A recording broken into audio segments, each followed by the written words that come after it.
Here at Vibe Science, ultimately, we're here to empower you to your best self. It's about mind, body, and energy.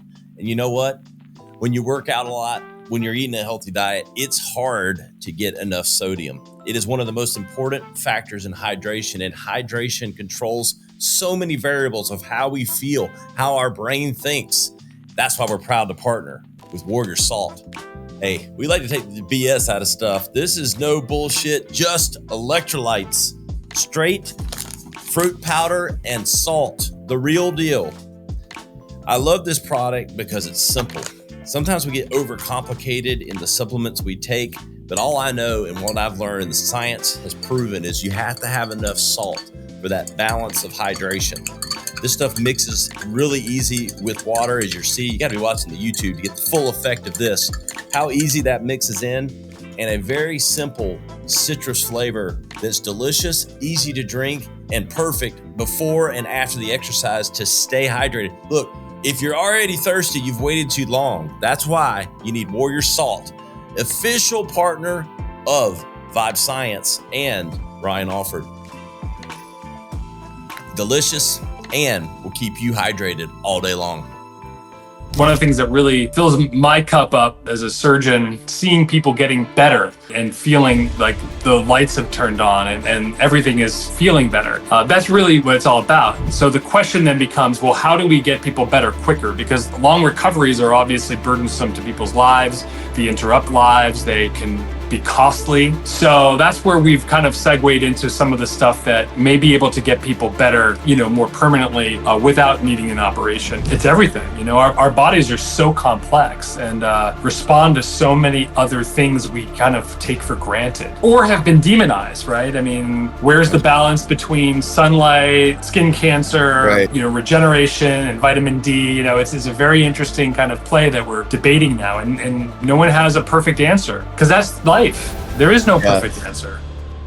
This is Vibe Science, a top 100 wellness podcast presented by the Radcast Network, breaking wellness barriers and making health truly personal. Here are your hosts, Ryan Alford and Chris Hansen. What's up, guys? How you doing today? We got a nice special guest joining us from New Jersey. We've got orthopedic Dr. Peter DeNoble. What's up, Doc? How you doing today? Hey, Chris. Thanks for having me on, man. Yeah, man. Thanks for taking the time. So we got a lot of topics we're going to touch on today, but why don't we go ahead and just kind of tell everybody who you are. Who is Dr. Pete DeNoble? I'm an orthopedic surgeon, upper extremity specialist, so shoulder to hand surgery.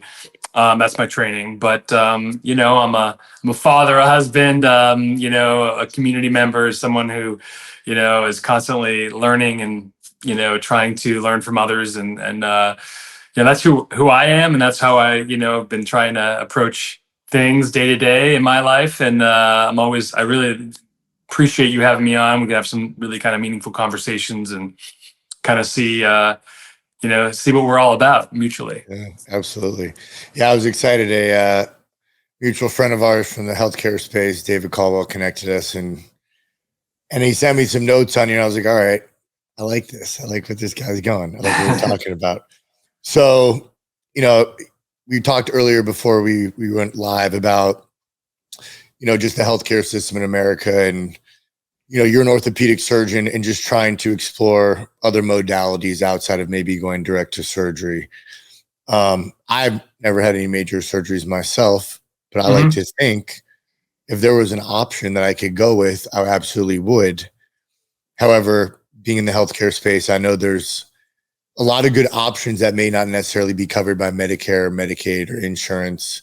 I think that's something that we wanted to dive into. And personally, for me, I think is refreshing to hear some providers talk about this. And I know there's a challenge with you guys, even just being doctors nowadays, right? I know it's evolved a lot, and insurance companies and stuff like that. But tell me what you're seeing in your practice, and what are you utilizing to kind of deal with that? What are some outside things you're trying that may not be traditional modalities people are used to? Yeah, thank you. It's a great segue into some of the things that, I've really kind of started to introduce introducing to our patients in our practice. In my practice, Modern Orthopedics is my own practice. I have a partner, and we have other doctors who work with us as well.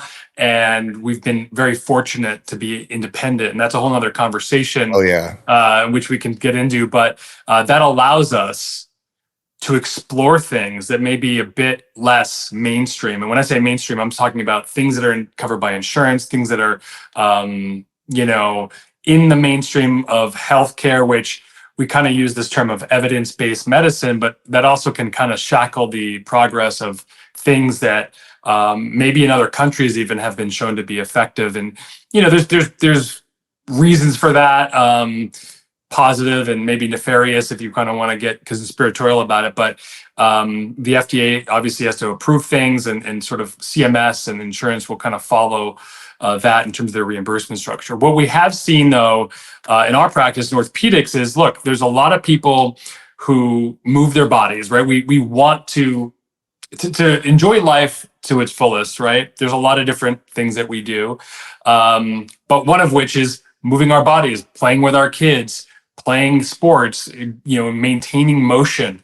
It's not only healthy for our body physically, but also mentally. We know that can really be a potent stress reliever and, really kind of balance us out. And when we can't do that, you can imagine the buildup of stress and despair, and it can really lead to some mental health issues, which we talk a lot about, right? So, any of us who've had, musculoskeletal pain, you can think, well, it hurts, let's make it feel better. But it has a huge effect on our psyche and how we feel about ourselves and about how we see the day. If you wake up and every day you wake up, you have that shoulder pain that, may even not even allow you to sleep well enough. That has a huge effect on the ability to sort of see a positive world around you when you wake up in the morning. So to the extent we can get people better and get them out of pain, it really just brightens their life. I see it every day when I see patients who come into my office, and they bring a lot of their, psychological burden from the pain primarily into me. And sometimes they're very, forthright. Sometimes they don't even understand why they're so stressed out and angry. Of course they do to some extent, but I can see it. And when I'm able to bring them through a recovery arc from, when I diagnose them with like a problem to going through a treatment process, whether it's just therapy, whether it's, some type of injection or other modalities that we're using, or even to the point of needing an operation to fix something that's sort of like beyond repair or needs a repair, then when they get to that point of recovery and seeing that light, it really brings such a warm light to they come in smiling, light on their feet. And it's such a pleasure. One of the things that really fills my cup up, as a surgeon who may or may not be doing surgery, but seeing people getting better and feeling like the lights have turned on and everything is, feeling better. That's really what it's all about. So the question then becomes, well, how do we get people better quicker? Because long recoveries are obviously burdensome to people's lives. They interrupt lives. They, can be costly, being out of work, depending on what you do.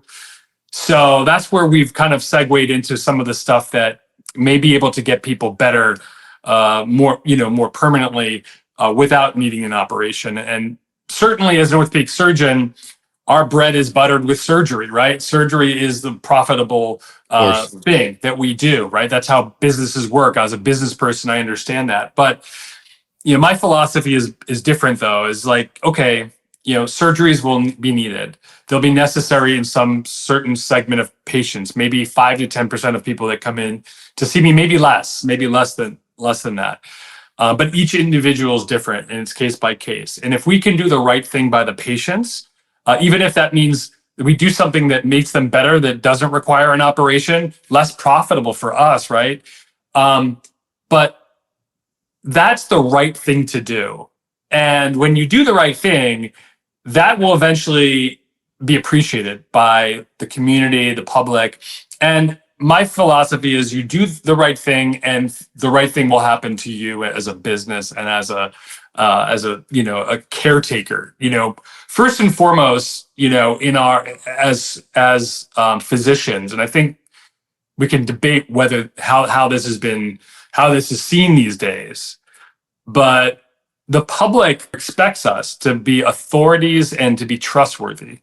And so if we, can offer things that are, tested, that are, effective, that could potentially get them better without the need of an operation that could be more interruptive to their lives, may not even have as good of an outcome, then it's our duty to at least discuss it as an option. And that's how I've incorporated what we would call regenerative medicine in our practice. And when I talk about that, I talk about, it's an umbrella term. It's certainly an emerging field that has a lot of debate about how effective certain things are versus others. But that includes things. Early on, we were doing platelet-rich plasma, which is, drawing people's blood, concentrating their platelets, which are basically little sacks of growth factors. They certainly have a role in the clotting cascade, but can also be potently stimulating in terms of attracting a healing response in tissues that don't, respond, or even sometimes in arthritis, kind of modulating pain, downregulating pain. But we've now even kind of moved in the last year and a half into other modalities like shockwave, extracorporeal shockwave therapy, which has been extraordinarily effective for my patients. For me, I was patient number one in my mind, in our practice, because I was introduced to it to help me with some Achilles tendonitis, and many years ago. And I was very blessed to have been introduced to a podiatrist who has been pioneering this along with several others, in this country, but it's really a technology that was more popularized in Europe over the last couple of decades. Yeah, let's expand on that, the shockwave therapy. Yeah, so shockwave is essentially, it's a non-invasive acoustical pulse that gets distributed into the tissues, so under the skin. And we think of the best way to think of it is like, maybe a lot of people or some people may be familiar with lithotripsy. That was sort of the first human application of this technology on a wide scale. And lithotripsy is where, people may have kidney stones, and in a non-invasive way, they go in and they have this extracorporeal shockwave therapy that basically essentially goes in and just with high energy levels explodes the stone, but non-invasively. So it's like these pulses that go in. And so it uses the differential between certain densities of tissues to kind of jostle them up. And you can imagine a stone being very, very dense, and all the other tissues being sort of fluid or watery, don't pick up that high level of energy. So anyway, what they started finding is that people's bone densities were increasing in the areas of treatment, and all these other sort of regenerative factors. And so they started to realize that at lower energy levels, we could actually trigger tissues to regenerate themselves and sort of strengthen. That's my next question for you is, you're a surgeon, you do surgeries, so you see patients after. I feel a lot of people think, well, I'm just going to get this surgery, problem over with, right? And I think that's not the case a lot of the time, right? There's still therapy, right? Mm-hmm. Yeah. And my point being, we want to jump to the quickest thing, the surgery. When is that actually easier when you're probably still going to have some lingering issues, when you can now just maybe go do one of these, 4 sessions every 4 years? That just seems like such a better deal to me. Yeah. And honestly, that's a great point. That takes a lot of expertise and experience to understand when, paying out of your pocket for something that might be futile because you have, your tissues are degraded enough or torn more fully, that it might work, but you might be better served, with a surgery that reattaches something that's torn away. Got it. And you, by the way, you can use this modality in the post-operative period to help enhance recovery. So that's also amazing for that.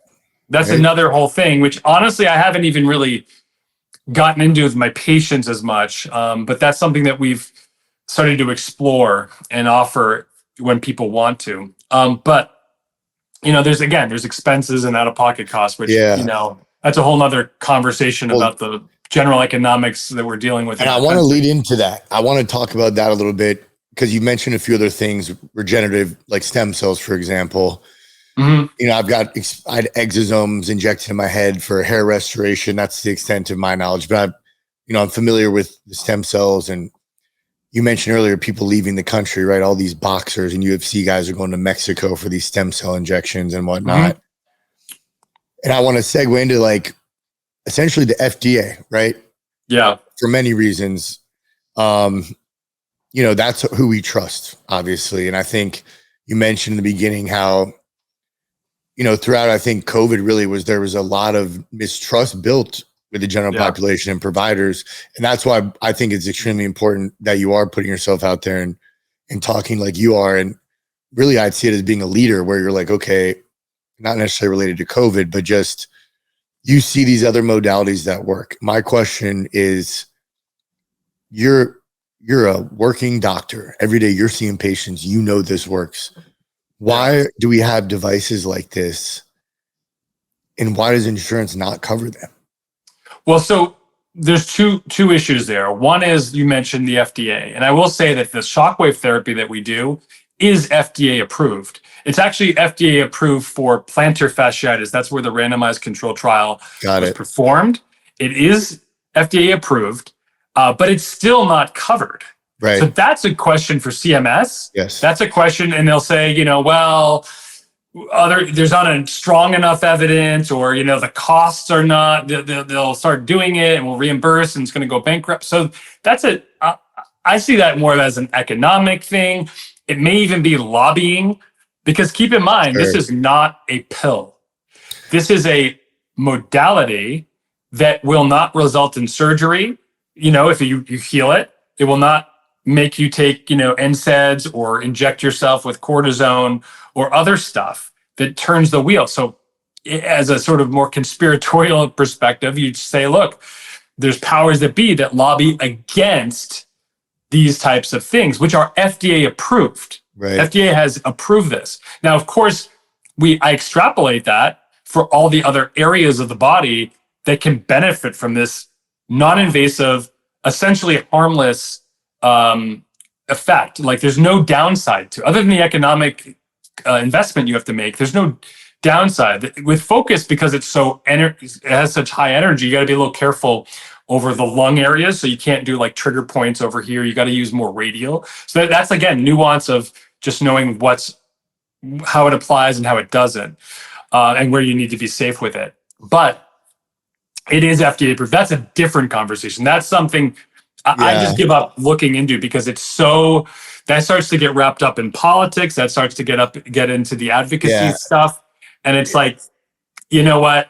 I'm not going to lead my patients down a road just because, there's strong advocacy groups from the pharma industry against, device manufacturers who don't have the same lobbying weight in Washington, D.C., but yet in Europe, this is like the standard of care. So, right.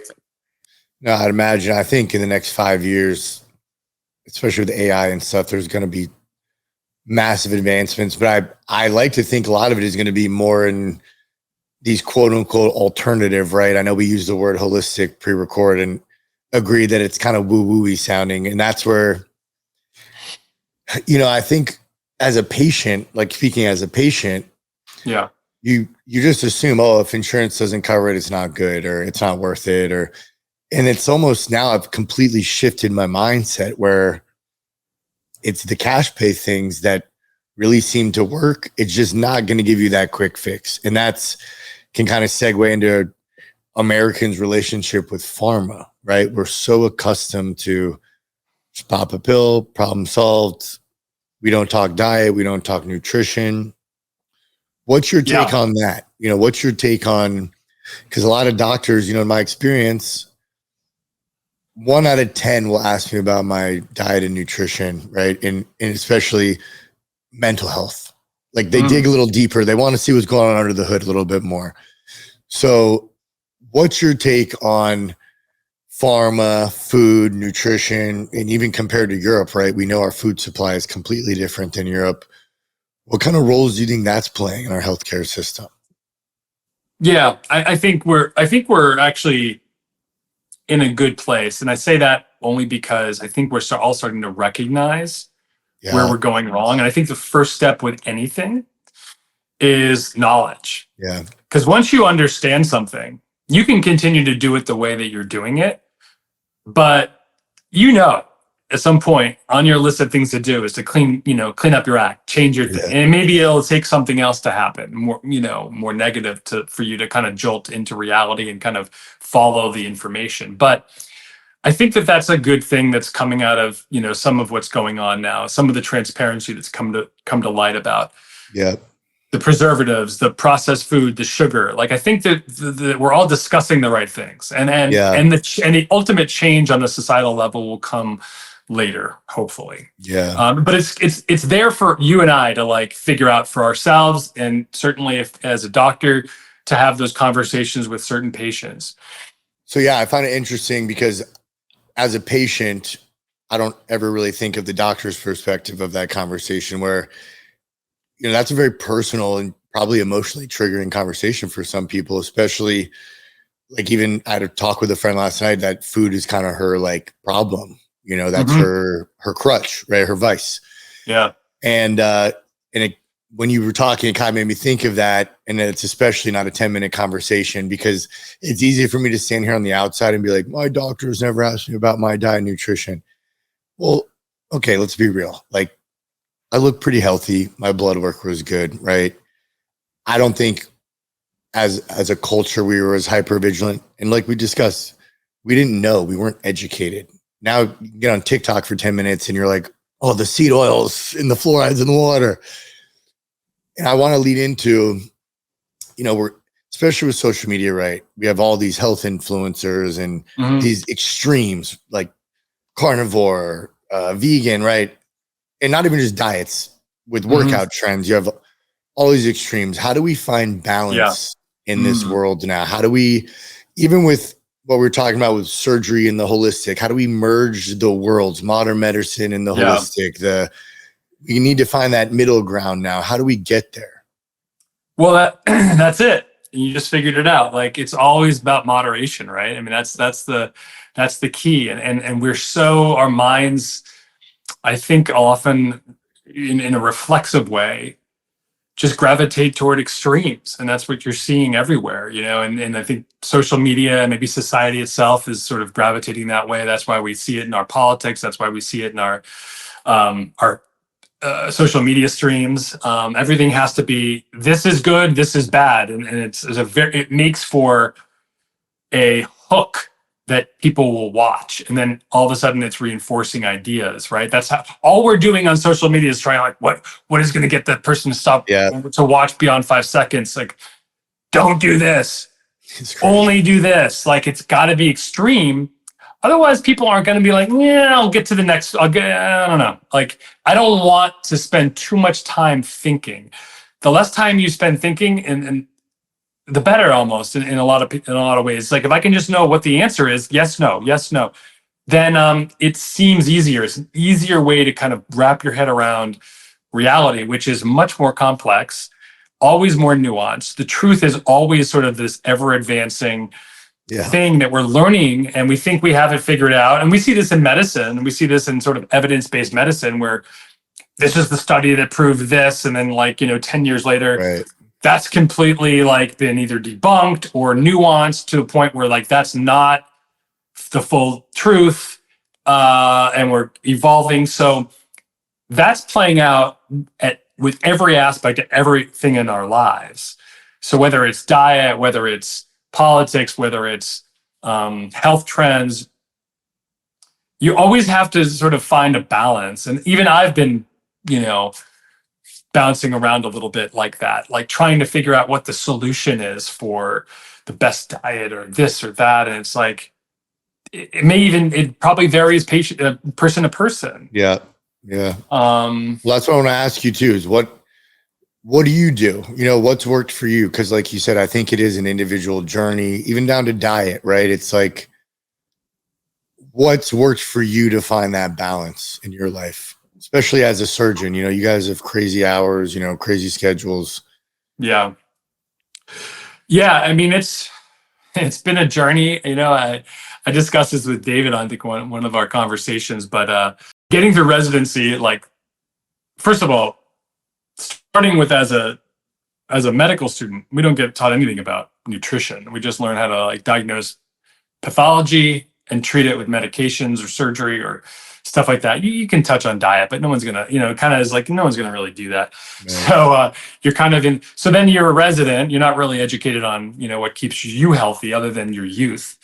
Yeah. And, you know, you're not sleeping well, and by the way, we've swung the pendulum the opposite way now, where everyone's sleeping well and has time off and has vacation. But now, guess what? They're not becoming as they're losing the expertise that we've had as older doctors. Who consider myself an older doctor now. We've been through residency where the hours were longer, the standards were higher. You know, for what we were doing, at least my standard for myself was higher. Yeah. And I felt like I learned a lot, and I was able to like more comfortably transition into being in practice. But at that time, I wasn't really focused on health so much. I mean, I was obviously not eating candy and stuff. I kind of knew some basic stuff, but I was like, you know, I was working hard. I stopped going to the gym because I had young kids, and I'm like, well, I don't have time. And then if I'm at the gym, I'm not with my family. And so, and then I'm tired, you know, so it was just like sort of that happens in your kind of mid to late 30s into your early 40s. And then I would say probably my late 30s is when I was watching some, you know, documentaries, right? We were watching the Forks Over Knives and stuff on Netflix, and that kind of got me thinking about diet and like, you know, how some of the animal based products and stuff were, you know, being discussed as, you know, driving disease. And certainly they were talking about processed foods as well. There was also things like Fed Up, and there was all these documentaries, and that's how I was consuming my knowledge base on nutrition. And so, you know, that was a change I made. And I think it helped me at the time. You know, I felt like I, you know, was healthier and stuff like that. And, you know, just through a process of finding that over the course of actually many years, you know, it was sort of into year 6 or 7 where I started to find that what I was doing, whether it was my circumstantial, that sort of approach with veganism was not perfectly advantageous for like me dealing with like Crohn's disease. So then I had to sort of adjust that to sort of an anti-inflammatory protocol diet, more elimination diet, introduces some animal products, some sort of meat, basically, eliminates dairy, which I wasn't eating anyway, and gets rid of some of the nightshades and other things, and nuts and seeds. And then you kind of add back as you go. And so I found that was actually a helpful way to avoid having to go down the road of like a pharma type of solution where I was on a biologic, because I was already taking some medications for Crohn's that were kind of like the early sort of versions, and I had always been okay on those. But I was like, I didn't want to go on steroids. I didn't want to start going down that road. So I was like, I need to do this through a diet approach. And so I had to kind of modify things a bit. I don't know. That's been my journey. But what do you think? How have you kind of... I was going to say same. Like it's a never ending journey of trying to obtain knowledge of self, right? And I think even when you were saying, you know, I did this for a while and then I incorporated more of this, that's been my experience too, and people used to tell me like, listen to your body, right? And it sounds stupid, but kind of, yeah, man, you got to kind of figure it out and process of elimination. And I think the root of all that is accountability. We have to take accountability for our own health and what we're putting in our body, right? So, maybe we don't have enough faith in our own physiology, you know, to sort of heal itself. And it's nice that there's pharmacological solutions when all else fails, but you know, let all else fail first. Right. And you need to try all else, you know, you really need to kind of understand that's sort of been my thing. And it's, by the way, it's not only nutrition, right? It's of course, it's sleep, It's meditation. It's calming down your sympathetic, system a bit. It's, whether it's you incorporate some sauna, some sunlight, other things that can kind of help you kind of recalibrate your physiology. And so it's everything. Our bodies are so complex and respond to so many other things we kind of take for granted.